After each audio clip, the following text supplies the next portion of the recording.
नमस्कार, स्वागत है आप सभी का। मैं हूं आपके साथ कुमार कुणाल धीरज। आप देख रहे हैं मुद्दा और आज मुद्दा में बातचीत करेंगे पाक के मंसूबों की और भारत की रणनीति की। आज के वक्त भारत 3 मोर्चों पर अपने दुश्मनों से घिरा हुआ है। इसमें पहला चीन, दूसरा पाकिस्तान और अब तीसरा बांग्लादेश है। इसके लिए भारत लगातार अपनी सैन्य और नेवी पावर को मजबूत करने में लगा हुआ है। इसी कड़ी में भारत ने फ्रांस से 26 राफेल मरीन लड़ाकू विमानों की बिक्री के लिए एक मेगा डील को मंजूरी दी है। मीडिया रिपोर्ट्स में सरकारी सूत्रों के हवाले से कहा गया है कि 63,000 करोड़ रुपए से अधिक के सौदे पर जल्द ही हस्ताक्षर होने की उम्मीद है। भारतीय नौसेना को 22 सिंगल सीटर जेट के साथ साथ 4 ट्विन सीटर वेरिएंट भी मिलेंगे। भारत को एक बड़ा पैकेज मिलेगा जिसमें बेड़े का रखरखाव, लॉजिस्टिकल सपोर्ट, कर्मियों की ट्रेनिंग और स्वदेशी मैन्युफैक्चरिंग कंपोनेंट के लिए ऑफसेट दायित्व शामिल होगा। इस मुद्दे पर पाकिस्तानी एक्सपर्ट में से एक कमर चीमा ने अपने YouTube channel the Qamar Cheema show पर बात की। उन्होंने कहा, यह वाकई में एक बहुत बड़ी डील है जिससे साफ पता चलता है कि भारत अपनी ताकत को बढ़ाने की कोशिश में लगा हुआ है। कमर चीमा ने यह कहा है कि भारत राफेल के लिए फ्रांस से 7 अरब डॉलर की डील कर रहा है। इससे आप अंदाजा लगा सकते हैं कि भारत के पास कितना पैसा है। दूसरी तरफ पाकिस्तान 1-1 अरब डॉलर की भीख मांग रहा है। हर दूसरे देश के सामने जाकर पैसों की गुहार लगाता है। इसके उलट भारत 7 अरब डॉलर की बड़ी डील करता है। उधर भारत के खिलाफ हर जंग में मात खाने वाले पाकिस्तान ने एक बार फिर से रक्षा बजट बढ़ाने का फैसला किया है। एक रिपोर्ट के मुताबिक पाकिस्तान आगामी वित्त वर्ष 2025-26 के लिए अपने रक्षा बजट में 159 बिलियन रुपए का इजाफा कर रहा है, जिसके बाद पाकिस्तान का रक्षा बजट बढ़कर 2,281 बिलियन रुपए हो जाएगा। पाकिस्तान अपनी सेना को मजबूत कर रहा है और उम्मीद कर रहा है कि जिस दिन भारत चीन के खिलाफ जंग में फंसेगा वो भारत के खिलाफ 2 फ्रंट वॉर शुरू कर देगा। इसके अलावा पाकिस्तान ने पिछले साल जनवरी में चीन से 5th जनरेशन लड़ाकू विमान खरीदने की घोषणा की थी। माना जा रहा है कि पाकिस्तान चीन से 40 J-35 लड़ाकू विमान खरीदने वाला है। इसके लिए भी उसे पैसों की जरूरत होगी। वहीं पाकिस्तान ने तुर्की के 5th generation fighter jet programme में भी अपनी दिलचस्पी दिखाई हुई है। दरअसल पाकिस्तानी सेना भारत समेत दुनिया को दिखाना चाहती है कि वो अभी भी ताकतवर है। रक्षा बजट बढ़ाकर पाकिस्तान भले ही भारत को एक सिग्नल देने की कोशिश कर रहा है, लेकिन अर्थव्यवस्था की हालत, डिफेंस पेंशन का बोझ और IMF की शर्तें उसके लिए काफी मुश्किल हालात बना रही है।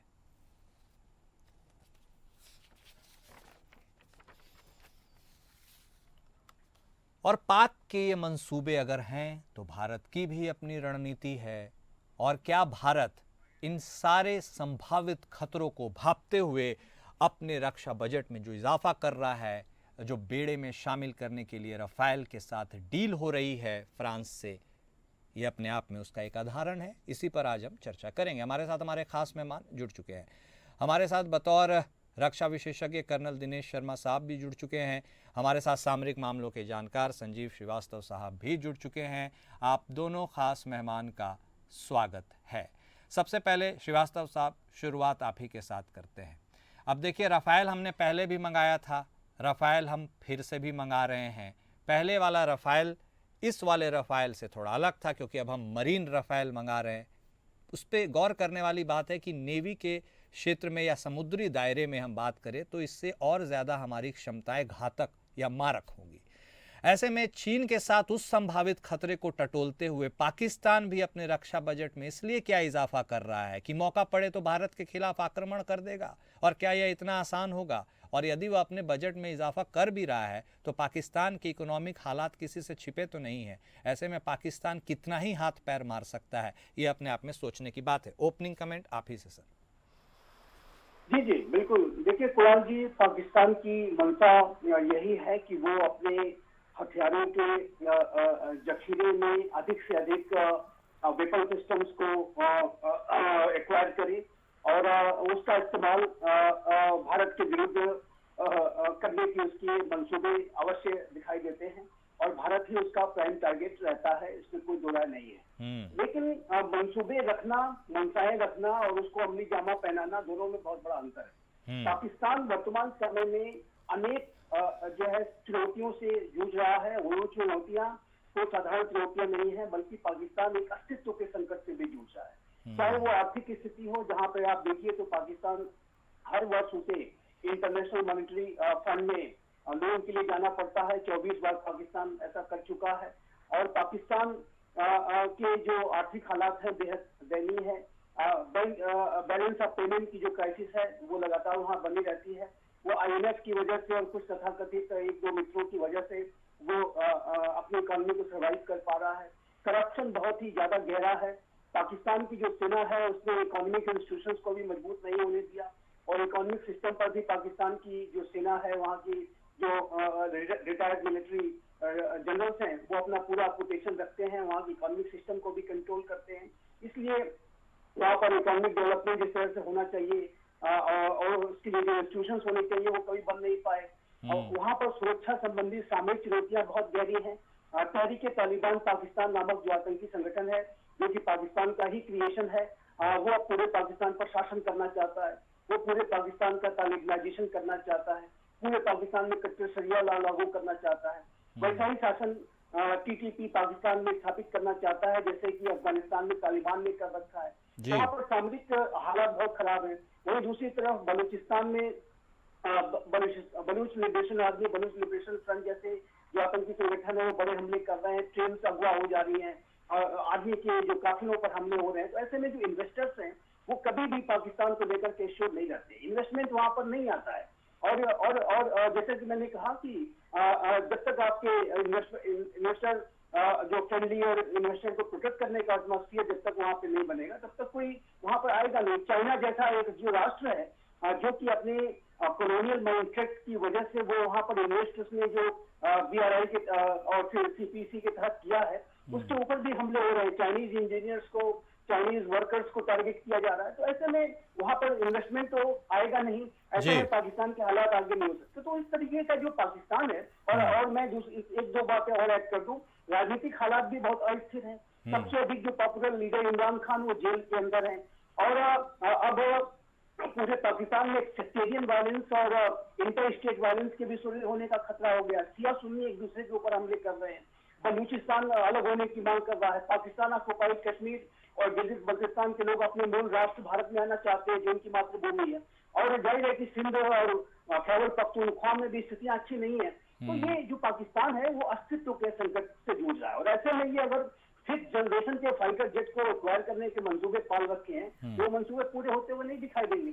और मुझे नहीं लगता कि ये चाइना के जो आउटडेटेड और बिना किसी टेस्टेड डिफेंस इक्विपमेंट्स की बदौलत ये भारत जैसे महाशक्ति के साथ मुकाबला कर सकता है। मंसूबे उसने जरूर पाल रखे हैं, विमान वगैरह जरूर लेने की कवायदें चल रही हैं, लेकिन ये जो मंसूबे हैं और मंसूबों को अमली जामा में पहनाने का जो कार्य है उसमें जमीन आसमान का अंतर दिखाई देता है। स्पष्ट रूप से देखता हूं।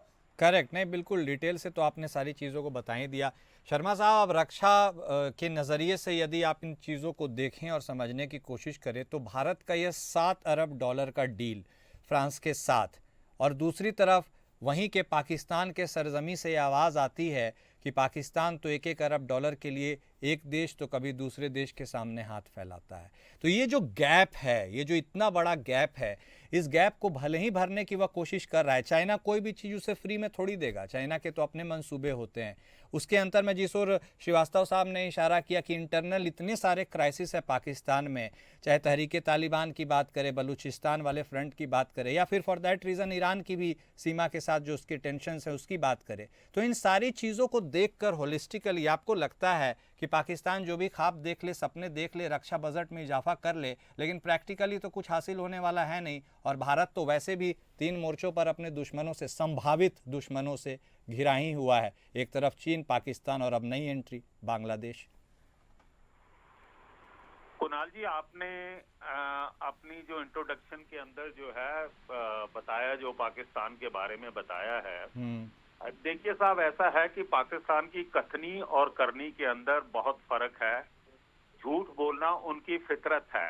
उन्होंने तकरीबन 3-4 महीने पहले एक नई बात कही कि हम J-35 चाइना से 5th जनरेशन के फाइटर एयरक्राफ्ट ले रहे हैं, जो कि उन दिनों खबरें आई थी कि तकरीबन कोई $5 बिलियन के आसपास खरीदेंगे। ठीक है, आप जो भी डील करना चाहते हैं कर लीजिए, लेकिन कुणाल जी, मैं ये बताना चाहता हूं कि कोई भी जो देश होता है वो अपने वेपन्स प्रोक्योरमेंट को इस नजरिए से देखता है कि उसके आसपास के जो उसके पड़ोसी मुल्क हैं उनका रवैया भारत के प्रति कैसा है। तो इन सारी बातों को मद्देनजर रखते हुए देखिए, अब हम राफेल मैरीन जो 26 खरीद रहे हैं, फ्रांस से खरीद रहे हैं। ये मल्टी रोल एयरक्राफ्ट है। ये जो है वॉरशिप से भी टेक ऑफ कर सकते हैं और शोर एरिया से भी कर सकते हैं और डीप स्ट्राइक कर सकते हैं एनिमी के इलाके के अंदर, और एक प्रकार से ये जो है एयर सुपेरिटी मेंटेन कर सकते हैं। ये एक बात। दूसरी है, दूसरा देखिए, हम अपने घर के अंदर जो है एडवांस मीडियम एयरक्राफ्ट बना रहे हैं, मार्क 1 और मार्क 2, जो कि 5th जनरेशन का होगा। तो हम जहां तक भारत कंसर्न है, भारत जो है अपनी सुरक्षा के लिए पूरी तरह से तत्पर है। और ये जो पिछले साल ही जो है भारत सरकार ने तकरीबन कोई 64,000 करोड़ रुपया जो है मॉडर्नाइजेशन के लिए किया है। तो हमें अपनी सुरक्षा के ऊपर हमारी भारत सरकार पूरी तरह से है। लेकिन मैं आपको एक बात बताना चाहता हूं, जो आपने बताया कि आने वाले दिनों में जिस समय हमें 2 फ्रंट के ऊपर लड़ाई करनी पड़ेगी, तो मैं ये कहना चाहता हूं कि हम कैपेबल हैं। अगर हमारे ऊपर चीन भी हमला करता है और पाकिस्तान भी हमला करता, अब हम भारत जो है वो 1962 का भारत नहीं रहा है। अब बहुत सारी डेवलपमेंट हो चुकी है। हमारी सेना जो है आज जो है सशस्त्र सेनाएं जो है, मतलब पूरे वर्ल्ड के अंदर 4th लार्जेस्ट इंडियन आर्मी है, स्टैंडिंग आर्मी। तो अगर पाकिस्तान भी करता है तो ऑब्वियसली हम उनका भी मुकाबला कर लेंगे और चाइना के साथ भी कर लेंगे। ऐसे समय के अंदर जो क्राइसिस होंगे उसके लिए डे टू डे लाइफ के अंदर जो है वार फुटिंग के ऊपर जो है आर्मी को मॉडर्नाइज किया जा रहा है। अभी खबरों में पड़ा था कि अभी एक नया डिवीजन जो है ईस्टर्न लद्दाख के लिए जो है रेज किया है, जिसे कि लद्दाख रीजन के अंदर डिप्लॉय किया है, क्योंकि चाइना के ऊपर किसी भी हालत के अंदर आप कभी विश्वास नहीं कर सकते हैं। चंद एक दिनों पहले जो खबरें आ रही है टैरिफ के ऊपर, जो है चाइना ने हमारे साथ दोस्ती का हाथ बढ़ाया, बट आप पॉलिटिकली जो है आप उनके साथ डील कर सकते हैं, बट मिलिटरीली जो है आपको 24/7 जो है रेडी रहना है। चाइना के साथ हम यकीन नहीं कर सकते हैं किसी भी प्रकार का। रही बात अब पाकिस्तान की, तो पाकिस्तान की जैसे हमारे दूसरे साथी ने पूरा डिटेल के अंदर बता दिया कि उसके ऊपर क्या क्या चैलेंजेस हैं। बलोच लिबरेशन आर्मी जो है बलूचिस्तान से वो लगातार कर रही है। मुझे आप एक चीज बताइए कि ये जो पाकिस्तान अपने आप को ये कहते हैं कि हमारी बड़ी बहादुर सेना है, मैं मानता हूं कि ये बहुत बहादुर सेना है। सिर्फ अपने लोगों को, सिविलियन को, निहत्थे लोगों को मारने के लिए ये बहादुर सेना है, या डॉक्टर मेहरंग बलोच को गिरफ्तार करने के लिए ये बहादुर सेना है? हमारे साथ तो अभी 4 लड़ाइयां लड़ी हैं, उसके अंदर तो किसी प्रकार की इन्होंने विजय प्राप्त नहीं किया। और फिर आप देखिए कि जो अब बलूचिस्तान को कंट्रोल नहीं कर पा रहे हैं, अफगानिस्तान के अंदर तहरीके तालिबान पाकिस्तान है, जिसने कि पाकिस्तान आर्मी और एस्टेब्लिशमेंट के लिए इतना बड़ा खतरा पैदा कर रखा है। उसके बाद अफगानिस्तान के अंदर तालिबान है। अभी और 4 दिन पहले जो है सिस्तान बलूचिस्तान ईरान के अंदर जो है बलोचों ने जो है ये इनके 6 जो पंजाबी मजदूर थे उनको मार दिया है। तो इनकी इंटरनल प्रॉब्लम इस प्रकार से है कि अगर ये दुनिया को एक शो ऑफ करने के लिए कि हम अपना इस प्रकार की एयरक्राफ्ट ले रहे हैं। अभी यस, पीछे तकरीबन कोई 1-1.5 महीने पहले जब अर्दोगन आए थे इनके यहाँ पे, बड़ा ढोल नगाड़े बजा के उसका स्वागत किया था, और कान एयरक्राफ्ट जो है उसके लिए इन्होंने अपनी इच्छा जताई थी, पर वो तो आने वाले दिनों में है। अभी जो इन्होंने बजट बढ़ाया वो 14% बढ़ाया, 14%। लेकिन आप ये देख लीजिए ना कि आज की तारीख के अंदर पाकिस्तान का 1 रुपया जो है और डॉलर की एवज में इनको कितने रुपए देने पड़ेंगे $1 की एवरेज में। हाँ, और correct. ये बातें कर रहे हैं कि हम 6 बिलियन का वो कर लेंगे। अरे भैया तुम ऐसे करो, शहबाज शरीफ को और वो जो मुनीर बैठा हुआ है इनका chief of the army staff है, उससे कहो कि तुम अपने लोगों को रोजी रोटी दे दे। और वो इमरान खान से एक पाकिस्तान आर्मी इतनी डरी हुई है कि जिस दिन इमरान खान बाहर आ गया, या मैं इसको ये कहूँ, वो शोले का मुझे गाना आ रहा है, जब तक तेरे पांव चलेंगे तब तक उसकी सांस चलेगी। तो मुनीर जो है इसकी सांस तभी तक चल रही है जिस दिन की इमरान खान बाहर नहीं आ जाता। नहीं, ठीक कह रहे हैं आप। और इमरान खान वाले वाक्य से याद आया कि इमरान खान तो एक मामले में यदि बेल लेते भी हैं तो फिर दूसरे मामले में उनके खिलाफ चार्जेस लगा के अंदर, मतलब उनको अंदर रखने का ही इरादा है। ठीक कह रहे हैं आप। श्रीवास्तव साहब, एक अहम फैक्टर यह भी निकल कर सामने आता है कि क्या भारत को भी मौजूदा दौर में अपने रक्षा बजट में, जो हम बहुत ज़्यादा इजाफा नहीं करते हैं, लेकिन क्या वह भी करना बहुत ज़रूरी है विकासशील भारत के लिहाज से? मिलिट्री फ्रंट पर भी क्या हम उतने सशक्त होना हमें भी अनिवार्य है? और जिस और बात कर रहे थे शर्मा साहब की, तुर्की की बात करें, चाइना की, तुर्की तो खुद अपने भी इंटरनल क्राइसिस में फंसा हुआ है। वहाँ के खुद के लोग कितना मोर्चा खोले हुए हैं वह दिख रहा है। और अब बात चाइना की, तो चाइना को तो अमेरिका ने ही लपेट करके रखा है, आगे क्या कुछ निकल कर आएगा। लेकिन ऐसे भी हमारे जो संभावित खतरे हैं उनको मद्देनज़र रखते हुए हमारे रक्षा बजट के हिसाब से आपको लगता है और भी कुछ करने की ज़रूरत है, या फिर तू डाल डाल में पात पात वाले स्कीम पर ही आगे बढ़ना ज़्यादा बेहतर रहेगा? देखिए, मैं ये स्पष्ट रूप से कहना चाहता हूँ कि भारत की जो सामरिक चुनौतियां हैं बहुत बड़ी हैं। और चाइना जो नॉर्दर्न फ्रंट पे है और जिस तरीके की वो साजिशें रच रहा है, ऐसे में वो पाकिस्तान को भी अपने जब में और अपने अधिक से अधिक प्रभाव में लेता जा रहा है। और चाइना की जो सेनाएं हैं आने वाले वर्षों दशकों में वेस्टर्न फ्रंट पर भी दिख सकती हैं। और उसके जो प्रोजेक्ट है, जो सीपीसी के तहत वो हमारी अपनी जो टेरिटरी पाकिस्तान ऑक्युपाइड कश्मीर से होकर गुजरते हैं, तो वहाँ पर चाइना की सेनाएं भी आ सकती हैं यदि वहाँ पे इंजीनियर्स और वर्कर्स काम कर रहे हैं। तो ऐसे में, और पाकिस्तान का जो एक भारत विरोधी जो रवैया है वो लगातार कायम है। तो ऐसे में जो टू फ्रंट वॉर का जो खतरा है वो निसंदेह एक बड़ा खतरा है। आतंकवाद की चुनौती भी एक बड़ी चुनौती है। और जाहिर है कि ये जो दोनों राष्ट्र हैं, चाइना और पाकिस्तान, और अनेक आतंकवादी हैं, वो बांग्लादेश को भी के अंदर भी वो साजिशें रच रहे हैं। और भारत के छोटे पड़ोसी राष्ट्रों के माध्यम से चाइना घेरने की कोशिश करता है। चाइना तो पूरे इंडियन ओशन रीजन में अपने दबदबे को बढ़ाना चाहता है, पूरे इंडो पैसिफिक रीजन को डोमिनेट करना चाहता है। तो ऐसे में जो भारत की जो सामरिक चुनौतियां हैं बड़ी हैं, और उसके लिहाज से भारत के लिए अपने रक्षा बजट को बढ़ाना सिर्फ जरूरी ही नहीं बल्कि एक अनिवार्य कदम है। और इस रक्षा बजट की की बढ़ोतरी को लगातार हमें करना होगा, ताकि हम अपनी जो पोजीशन ऑफ स्ट्रेंथ है वो अपने एडवर्सरीज के खिलाफ सशक्त और मजबूत बना पाए।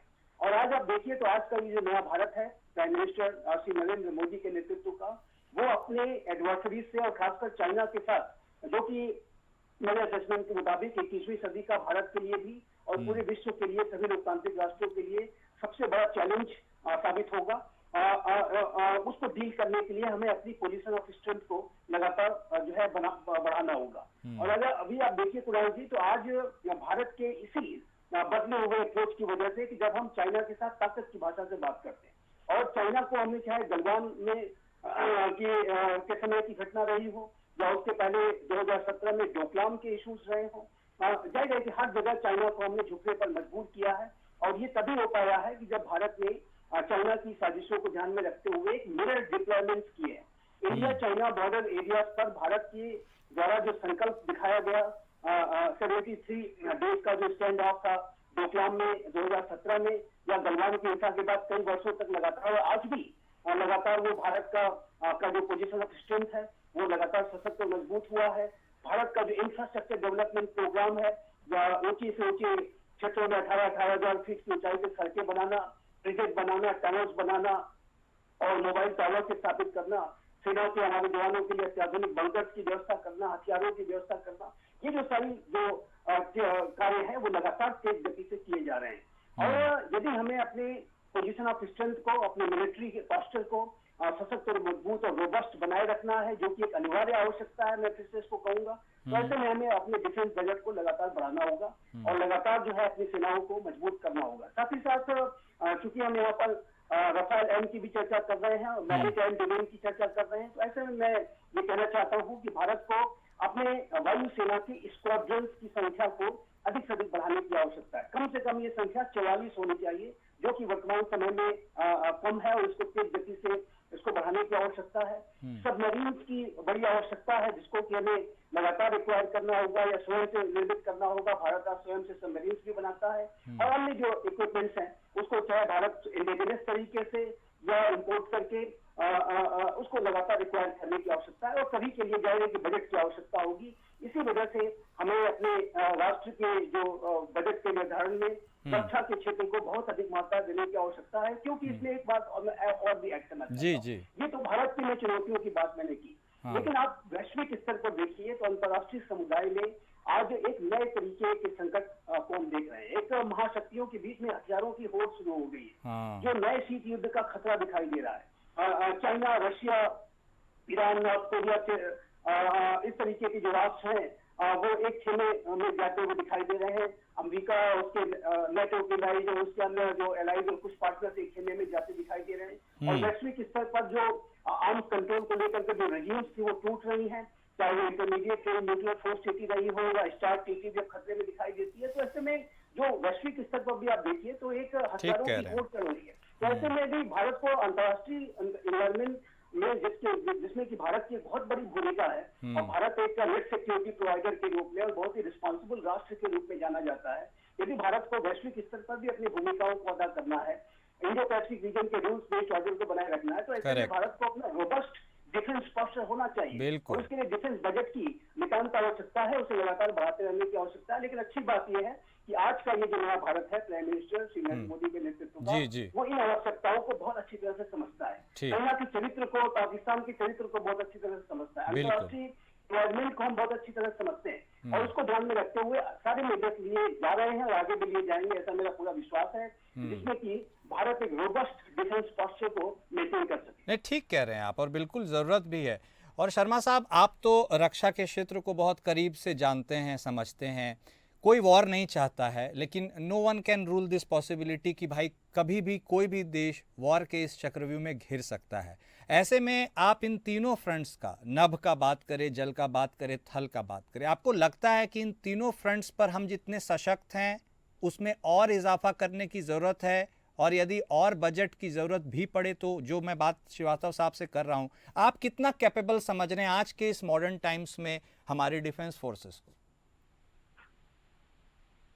कुणाल जी, सुरक्षा या रक्षा एक गतिशील विषय होता है, जिसके अंदर आपने डे टू डे या लगातार जो है आपने अपनी शस्त्रों को, अपनी सेना को मॉडर्नाइज कराना है। जिस प्रकार के चैलेंजेस इस समय हम फेस कर रहे हैं, उसके लिए जो है हमें और बजट की जरूरत है। बेसिकली हमें इंडियन ओशन के अंदर, जब समुद्र के अंदर अपने राष्ट्र हितों की रक्षा करने के लिए, क्योंकि जिस प्रकार से चाइना जो है इन्फ्लुएंस कर रहा है, डायरेक्टली अपने आप भी चाइना इन्फ्लुएंस कर रहा है, और दूसरा जो है वो पाकिस्तान को भी वारशिप वगैरह प्रोवाइड कर रहा है, जिसके थ्रू कि वो भारत के हितों के ऊपर चोट पहुंचा सके।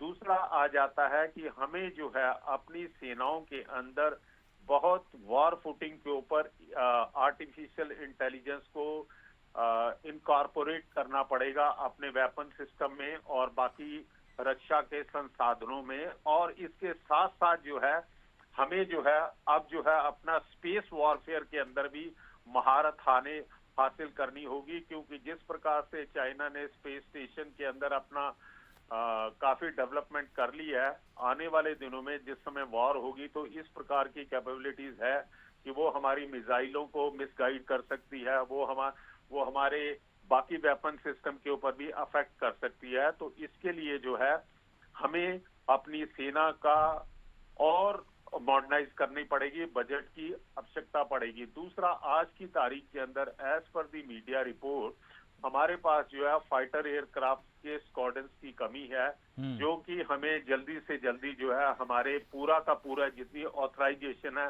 उसके मुताबिक जो है हमारे पास फाइटर स्क्वाड्रन होने चाहिए, क्योंकि पिछली सरकारों ने इसके ऊपर कोई खास ध्यान नहीं दिया कि जो हमारी ऑथराइजेशन है उससे भी कम है, और कुछ एक ऐसे फ्लीट हैं जो कि बहुत पुराने हो चुके हैं जिन्हें कि इमीडिएटली रिप्लेस करना पड़े, जैसे मिक्स सीरीज के हैं, बहुत पुराने हैं। जी। लेकिन इसके साथ एक गर्व भी होता है कि हमारे एक विंग कमांडर अभिनंदन ने जो है ये मिग 21 से जो है उनके F-16 को नीचे गिराया था बालाकोट स्ट्राइक के दौरान। पर लेकिन फिर भी जिस ढंग के नए नए फाइटर एयरक्राफ्ट आ रहे हैं, तो हमें भी अपनी जो है सीरीज को करना है।